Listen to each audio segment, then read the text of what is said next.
तर वैष्णवीचं बाळ मागण्यासाठी आलेल्या तिच्या माहेरच्या लोकांना पिस्तूलच्या सहाय्याने धमकवलंय आणि निलेश चव्हाणवरती या संदर्भातला गुन्हा दाखल झालाय। निलेश चव्हाणचा इतिहास देखील स्वतःच्या पत्नीच्या अमानुष छळाचा आहे।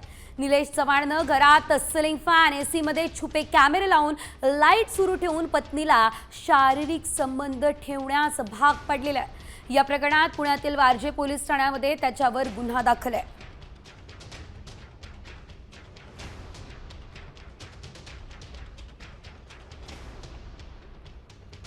तर छुप्या कॅमेऱ्याद्वारे पत्नीचं आक्षेपार्ह व्हिडिओ रेकॉर्डिंग या चव्हाणनं केलेलं। पत्नीच्या तक्रारीनंतर पुण्यातील वारजे पोलीस ठाण्यात गुन्हा सुद्धा दाखल झाला। निलेशच्या लॅपटॉपमध्ये इतर मुलींसोबतचे आक्षेपार्ह अवस्थेतील व्हिडिओ सुद्धा आहे।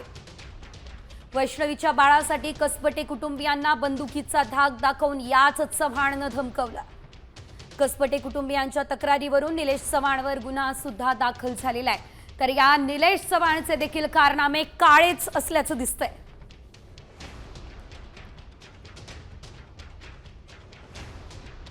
तर आपण बघतोय निलेश चव्हाण ज्यानं या दरम्यान कसबटे कुटुंबाला धमकावलं त्याच्या विरोधातही आता गुन्हा दाखल करण्यात आलेला आहे आणि या निलेश चव्हाणनं स्वतःच्या बायकोवर देखील अत्याचार केलेले आहे। घरात छुपे कॅमेरे लावून त्यानं पत्नीला शारीरिक संबंध ठेवण्यास भाग पाडलेलं होतं। 2019ला पुण्यातील पोलीस ठाण्यामध्ये या निलेश चव्हाण विरोधात गुन्हा सुद्धा दाखल झालेला होता। तर हा निलेश चव्हाण सुद्धा विकृत प्रवृत्तीचा मनुष्य आहे आणि त्याचे काळे कारनामे आता समोर आले।